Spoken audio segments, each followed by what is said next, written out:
The goal is to die with memories and not dreams. Today's guest considers this as her talisman. She's an investment banker turned digital nomad and a paragliding pilot who is living her dream of working from nature.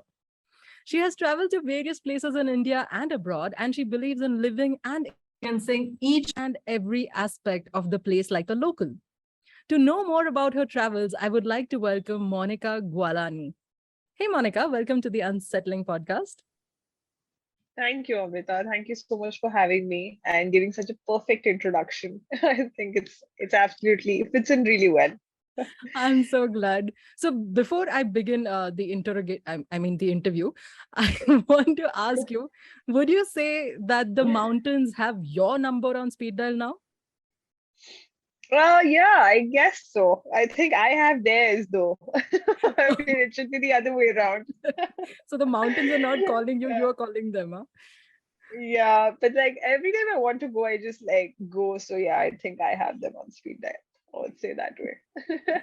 Yeah. And it's lovely that you do what you do.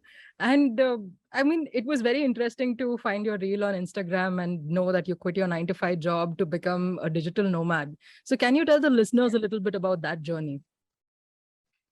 So, just to start off with, I did, after graduation, I went ahead to do my master's, and I always wanted to do my MBA in marketing. That's like we're talking about, say, 7 years back from now.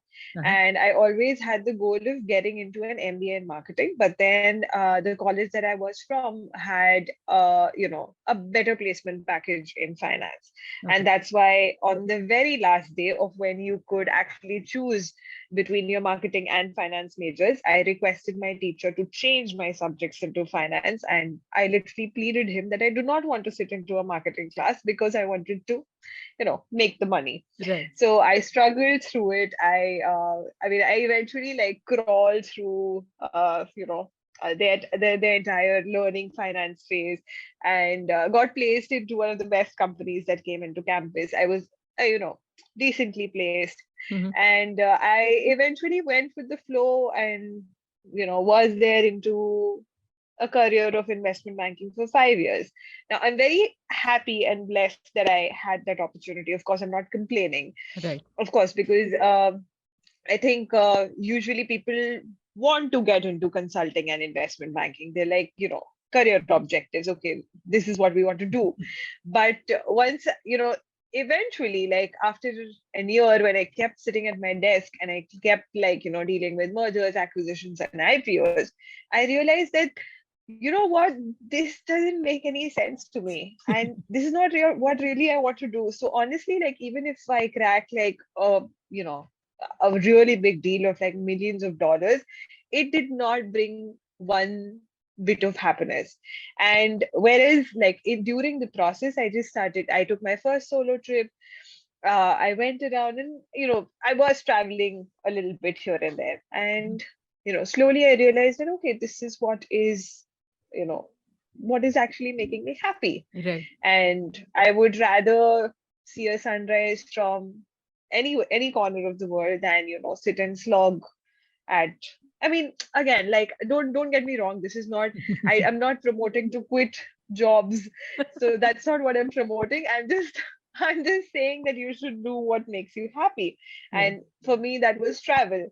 And slowly I read a lot about being a digital nomad.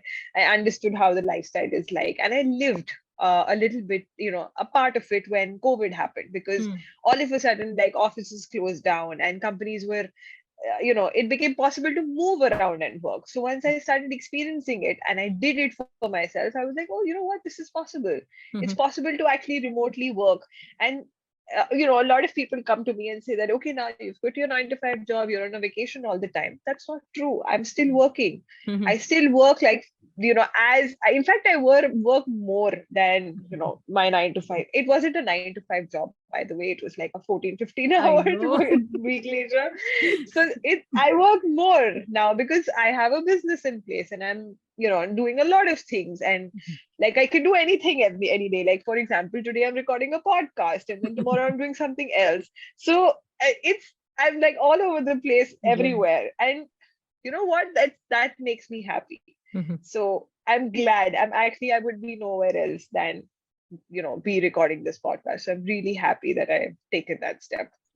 Oh, Yeah. wow. It's quite interesting, the journey you've had. And I completely agree that we are not promoting to quit the job, but we definitely are trying to find a Yeah. way where you can manage your finances and at the same time, travel the world. That is what she's doing.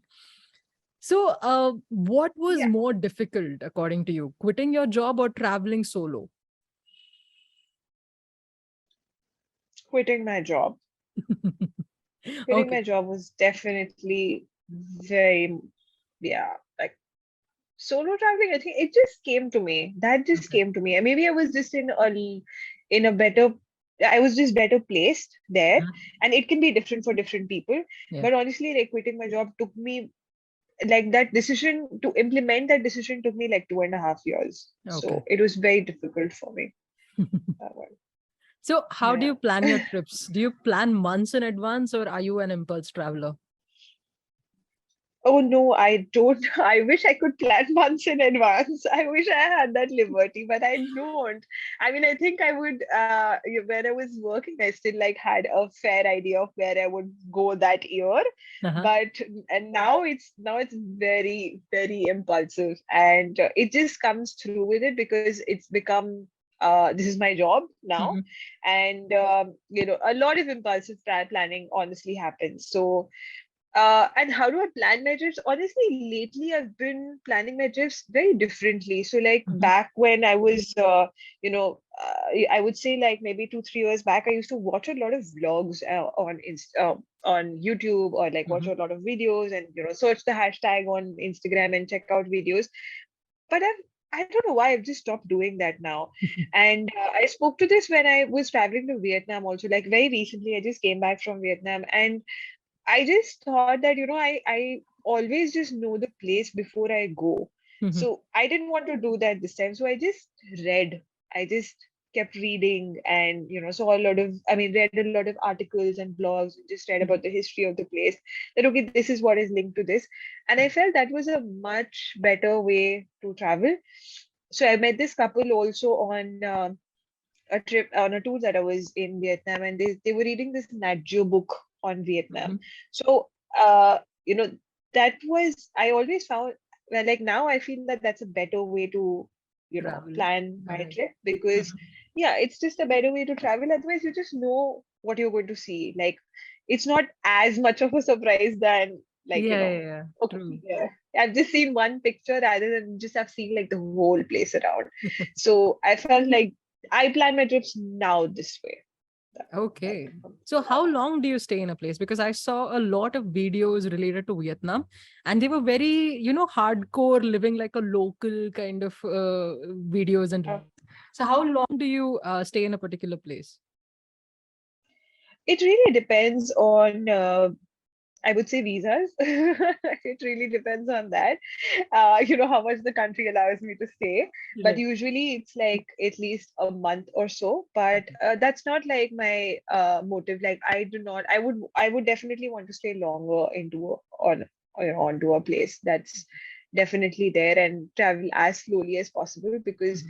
that's the entire motive of quitting my job, that I was always in a rush and I just had like okay 2 weeks for a country or something like that. But that's not what I want to do now. Mhm. And living like a local is also something that is very very me. So for me it's like i should know the I should know each vendor where I am there. He should know my name, I should know his name, he should make me a cup of coffee every morning and know that okay, this girl is going to come to me, and that's how I know the place. How else would you know a place? Correct. Like we know home like that, right? So like home is everywhere. I'm from everywhere. I don't belong to like one particular place. So I think it's very important to travel as slowly as possible and know as much as possible when you're going to a place. So honestly, I keep hopping around, Mhm. but uh, it depends a lot on the time I have for a project in a place, or it depends on visa requirements of Mhm. the country. So, like in India, I stayed in the mountains for like say 3 months, and Correct. then in Vietnam, I was there for like a little more than uh, a little more than 20 days or so. So that, Okay. So it I mean, it completely really depends. depends. Yeah. Okay. Yeah, So you said that yeah, it depends that's from right. project to project. So what kind of work do you do now that you're traveling? So I've been freelancing, at a lot of places. So it's honestly very scattered on the Hmm. kind of work that I do. But primarily, I either create content for myself or Hmm. for brands, or I would create content for a particular application. Okay. So, but it's all travel based, of course, it's all travel based. And I would help companies to improve their branding, improve marketing, give suggestions that okay, this is what you can do, this is what you cannot do, this is what is this something that can upscale your business. But honestly, it is a lot that you can do, and I feel like I'm not even doing like 10% of what I can do, Hmm. because of course you have like time limitations, and also I'm constrained only on like my only primary channel is only Instagram, and Hmm. I would want to diversify it. So that's something that I'm working on as well, to Yeah. establish the entire chain of business. So Hmm. that, I mean, that's another whole project at my business end, and then I would also help out like freelance with content writing, or Okay. creating videos for different applications that way. Okay. Do Yeah. you reach out to them, or I mean, now that you've built a portfolio, do they reach out to you? Is it the other way around? I think it works both ways. Honestly, yeah, it just works both ways. If they reach out to me and I like the project, then I would go ahead and work with them. Hmm. But honestly, I think there's no shame in just reaching out yourself as well. So Yes. I do reach out to brands if there is some potential brand or a that I want to work with, then yeah, I would reach out to them. And if it works out, okay, it works out. If it doesn't, then we try again Yeah. after a while, and that's okay. And that's Yeah. how life works. Exactly. Rejection is a part of Yeah. life. You just have to accept it. So, Yeah, I think it's what kind of equipments do you have? Do you have like huge ass equipments and major softwares that you use, or do you just use your phone? I just have an iPhone and a GoPro. That's the maximum that I travel with, and Mhm. that's with everything that I film. I think I do intend to upscale to a drone sometime soon, Okay. but that's literally it that I have, and I think that works well. So Hmm. when people say that, I mean, I think that's like the positive side of this industry or this business, that you can start off with very less. Hmm. So you do not need like a lot of investment. You can start off with a phone and then still start content creation. So Okay. that's a good part of it. And yeah, but I did make sure that before I left my job, I had like decent things into place. Like Hmm. I needed a MacBook and I needed few softwares. So like Premiere Pro or any other paid application that I would use to edit a video, Hmm. all of that I had into place. I made sure that I have a good phone, I have a good laptop, just because I know that those are essentials for the business. Correct. And I just made sure that those are into place, but nothing as fancy as, like, okay, there's no huge capital investment, honestly. Hmm. It's more of me- Hmm. mental investment than, Yeah. really putting across a lot of, yeah, money into physical equipments. So, yeah, Okay. not so much, really. Nice. So, when you started out, did you save first and then make sure that you had a little bit of cushion to fall back on, or did you just jump right into the pit? Yeah. No, no, of course I did. I did have a decent, yeah, savings to fall back on, Yeah. and it's also something that I am. So, like, there's a, how do I put it cleanly? Yeah, of course. Like, I had a a backup in place, Yeah. is what I earned with my money, and I kept it aside, and I made sure that I would not touch that. Hmm. So it's always a safe haven that I could always go back to, and whatever I'm doing now is with whatever I'm earning out of the projects that I'm doing as of now. So Right. I would say that your investments that you would do directly from, I mean, obviously, like when I was earning, I had a regular income, and now my income varies. So it's more Yeah. sometimes, it's less sometimes, and it's always like that, because the the business is like that. It's uncertain. You have an uncertain flow of income. So Mhm. maybe your, certain set of investments would probably go down for a while, but you Mhm. should be ready to, face that. So honestly, I had this challenge mentally when all of a sudden, like, my investments into what my SIP or mutual funds or whatever investments I had did not become as regular. Yeah. And I had a, mental hit that, oh my god, I'm not doing this. But you have to be ready for that. I kept a safe haven, which I know that, okay, this is something that I would not touch Mhm. regardless of whatever. And there's always like a leap of faith that you have to take, right? If this doesn't work, okay, you can always go back to that. And when my family always, like, sometimes it's difficult to explain people, what you're doing. And I would say, like, my family is a big part of that as well. Like, they're still figuring what exactly I'm doing. And honestly, I'm figuring too. So I wouldn't say like I have it extremely well planned. So when they talk to me about this, I'm like, it's okay. I rather do something that I'm happy with, stop my investments for a while. It would come back. It'll Mhm. rebound back. So that's okay. It's fine. Yeah, I know. As I learned it recently, there's no wrong way to live. I mean, we just taught that this is the right timeline to follow, but technically it's not. You never know what is going to happen next. Yeah, that's so true. So true. Yeah. Okay, I want So, to ask you this question, and you have to tell me the truth. Do you travel? okay. Okay, do you travel solo? Because your friends don't take good pictures of you? Is that why you do that?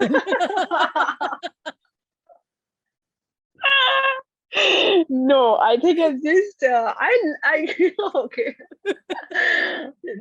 You know what? Like, I feel like I travel very differently Mhm. than, like, in comparison to my friends. Okay. So I don't have a lot of friends. Okay, I don't have a lot of close friends. Like, Mhm. I'm very close knit circle. So I anyways travel very differently from that close knit circle also. So Okay. I, like, for me it's like, okay, I have like these 4 or 5 people, and these are the whole people that I talk to. However, but I don't know. I just don't wait, or I've actually stopped asking them also to come. Mhm. So it's just become like that. So they just know that I'm going to go and this is what I'm doing. So honestly, my best friend has literally given up on me that I would ever, you know, that. But that's not the reason. Like, I would love to travel with her, and it's yeah, like, traveling solo is not like you're always alone. I You're know. just traveling with people who are not your friends. Like, there's still people around you, right? But no, I I've know. honestly just stopped asking. Just literally stopped asking them, and they've probably given up that I would, yeah, take them as well. So I get it's it. I that get way. it. I just wanted to know. I mean, because your pictures are really nice, Yeah. and I assume they are not taken by your friends. Get my pictures. No, a lot of people just like question this to me, like, like they think I'm lying on Instagram, okay? But no, I take my pictures myself. Like, seriously. I So did see yeah, one but I'm reel where trying. you did mention, you've got a monopod and a phone and you have a clicker on your watch, I guess. Bluetooth Yeah, clicker? the Apple Watch. Yeah. Yeah, the Apple Watch. And even before, I did not have an Apple Watch. So I just had a Bluetooth remote that clicks my pictures. So a lot of people do this. And it's just, first of all, you don't have to be, I mean, the only way is that you don't be camera shy. Mhm. You can behave as awkwardly as possible in front of people, and you don't have to care that they judge you. And just click. You will get the best pictures. That's how you do it. So, I'll so keep that yeah, in I do mind. click my pictures. Yeah, you should try it. You'll get some really nice clicks. I Uh, know. I've had such horrible pictures taken of me. That is why I asked you this question. yeah, a lot of people have this idea that, oh, she's lying. She's not traveling alone. Acha, theek hai. No, Oh God. fine. So do you collaborate Uh-huh. with other content creators as well, travel bloggers?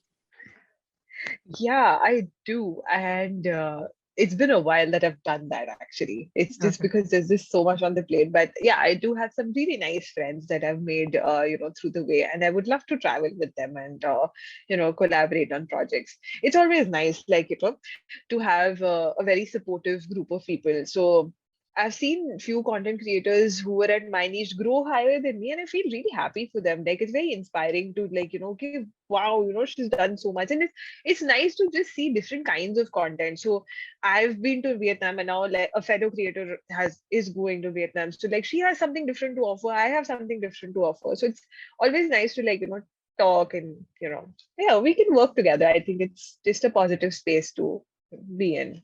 Okay. So you spoke Yeah. about Vietnam a lot, and I'm assuming that there was a language barrier. So how did you Yeah. manage in that case? Honestly, just Google Translate was my savior. Oh, nice. Yeah, just Google Translate was my savior. And I think few other things that helped me were so initially, like when I landed in Ho Chi Minh, I stayed in a homestay which had a big language barrier. So like I had to wait for 10 minutes before the other person understood what I'm saying. Like he would Google Translate, and then I would Google Translate, and then like it just kept going to figure out that okay, Okay. this is what I want. Okay, so it took a lot of time. But then I realized that okay, this may not be the best idea. Like staying in a local homestay would not be a best idea. I shifted to hostels or like some place which had like an English speaking staff. So Mhm, that just made things slightly easier for me logistically, mhm. but talking to like a grab bike or somebody on like to just take you around, that was still the same. Like again, you it's Google Google Translate and then Translate. Google Translate. It's like that. Yeah. So you have to be patient. Mhm. That's there. But like one way that you can make it better for you logistically is stay at places who have like English speaking staff, so they would manage things for you. Okay. So I would tell my hostel guy to talk to the grab guy and tell him that I want to do this, so that works. Get it. So you have to make your life a little bit easier. So you choose something that is Yes. easier for you. Okay. So Yeah, are and be there, like super yeah, patient. I get it. Sorry.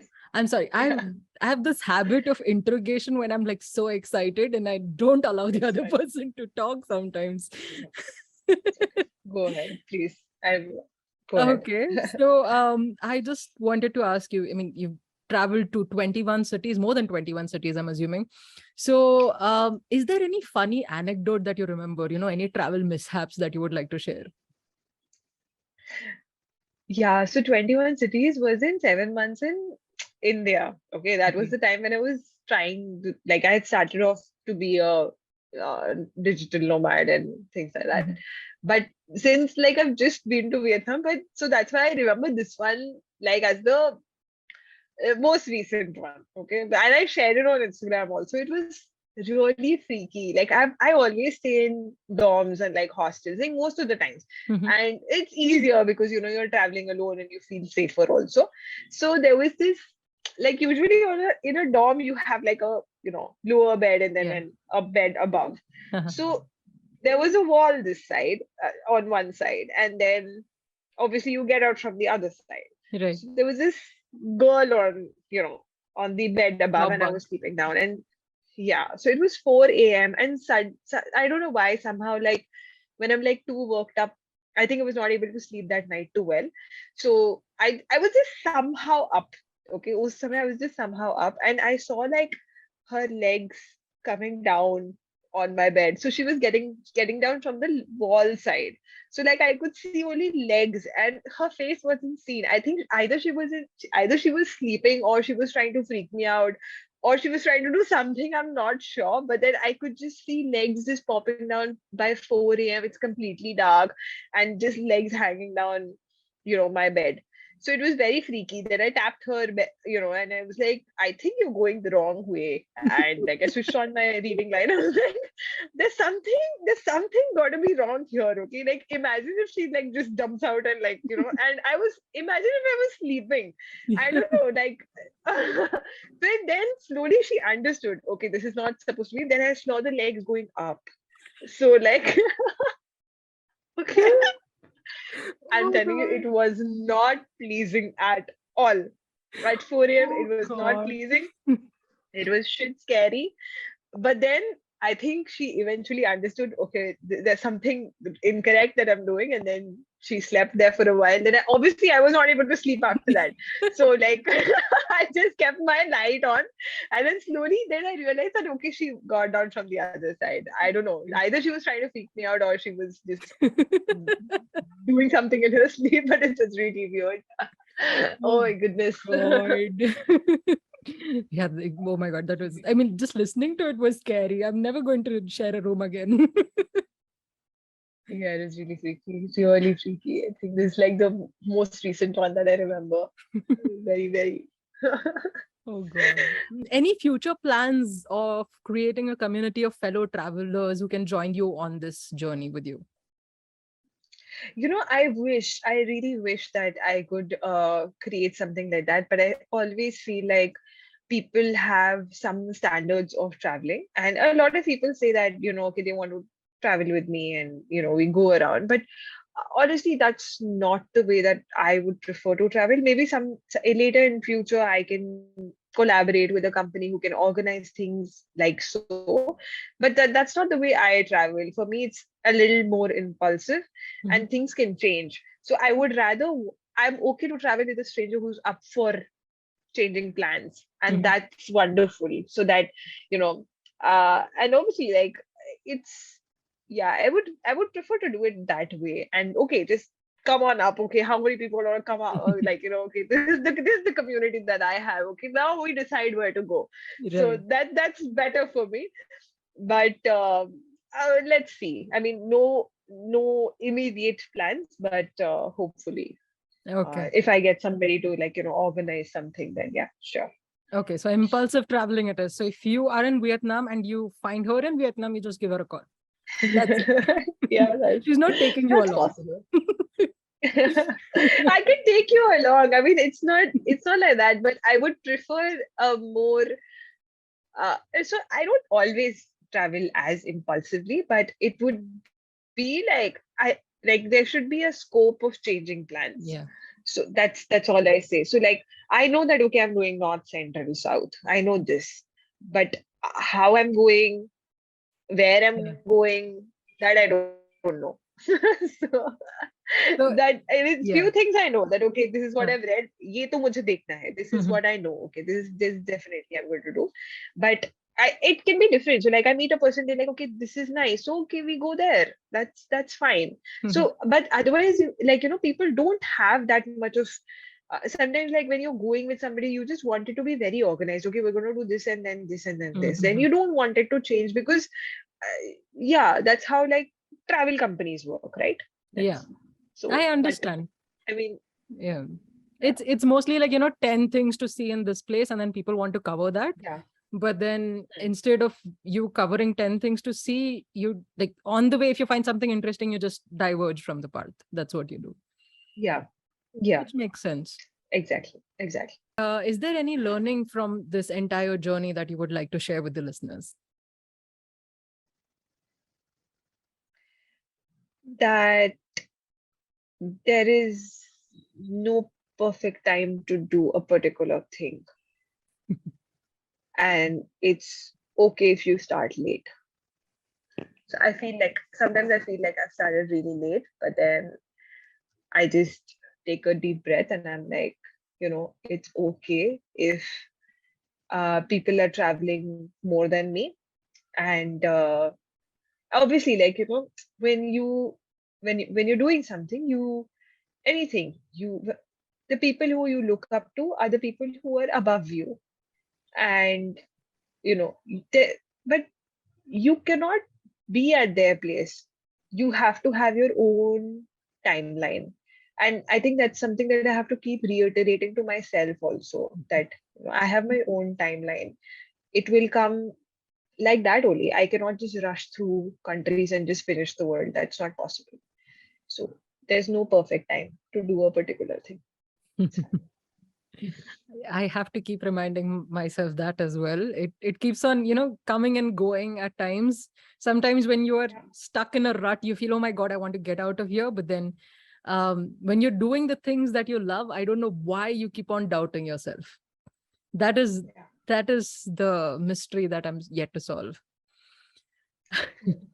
Coming to the I get final that feeling. question. This is something that I ask everybody, and that is why this podcast is called Unsettling. What does the phrase being settled mean to you, beta? Hmm. I thought of, uh, yeah, honestly, I didn't think of this answer so well. Sorry. The phrase is being unsettled mean to you, Being right? settled, Or settled. being So, settled. yeah, Being so settled to everybody you. asks you Yeah. to settle down, and Yeah. nobody knows what it means. Okay, everybody will come to you and be like, Yeah. beta, settle ho jao. But then every month or every year, the definition keeps on changing. Settling might mean engineering kar lo. After some time, it might mean shadi kar lo. It might mean ghar bana lo ya bachcha Yeah. kar lo. But honestly, even our parents are not settled. They are still Yeah. figuring stuff out one day at a time, and you never know what is going to happen next. So life technically is never settled. You just Yeah. find your peace in one oasis somewhere. I don't know, it's something like that. So what does that mean for you? Hmm. So I don't know. For a long time, I think I always listened to what it meant as per society, but it doesn't feel like that anymore somehow. And I don't think I've been doing things also to make myself settled as per society is what I mean. So uh, I'm breaking barriers of what people call home and what people call about being in a job, or what people call about being, you have to be as this much financially stable. So I'm breaking those barriers for myself, and I'm honestly not, I'm being uncomfortable in that zone, and I'm okay with that. So I've always told this that, my travels have always made me uncomfortable, and that's where I found the best version of myself. So I think for me, being settled would be to be uncomfortable, and I don't know if that makes sense. Yeah. So it just sounds very weird, but then that's what travel does to me. It not all days are like as flowery, and honestly, you don't have any day that you have everything figured out, and you have to work from anywhere, or you have to watch a sunrise from anywhere. You may not get a proper place to sleep also, and you miss your bed, you miss very homely things around you, you miss proper ghar ka khana also, like you miss the food, but you manage somehow. And in the whole process, honestly, you're very uncomfortable, and I love that. So if I keep traveling and I keep being uncomfortable, and just I keep seeing the world, that's settling for. Well, these were all my questions, and thank you so much for coming on the podcast and answering all these queries that I had in talking about your journey from, a journey of being uncomfortable, being settled in your own sense. And it's been wonderful talking to you. Honestly, I always thought of traveling and never could, summon the courage to do so solo, at least. And when I see women like you traveling, it kind of inspires me as well. So I will be taking that step next. And I do know that you keep on taking workshops. So is there any new workshop coming up that we can, join in? So you can register for my workshop on Repoto, which is a workshop for digital nomads, how somebody can be a digital nomad and how you can be a successful one at that case. We are normal people who work all the time, but we keep travel as priority. And that's what you can learn on my workshop. But hopefully there should be more workshops coming up soon. And yeah, although there is this recorded one that's there on Tripoto and available to the audience. So Okay. Okay. I'll do one thing. I'll add all the links in the description so that, if people want to get in thank touch you. with you and attend your workshop, they can do so. So thank you, Monica. Thank you so much Thank for you so taking time much. out.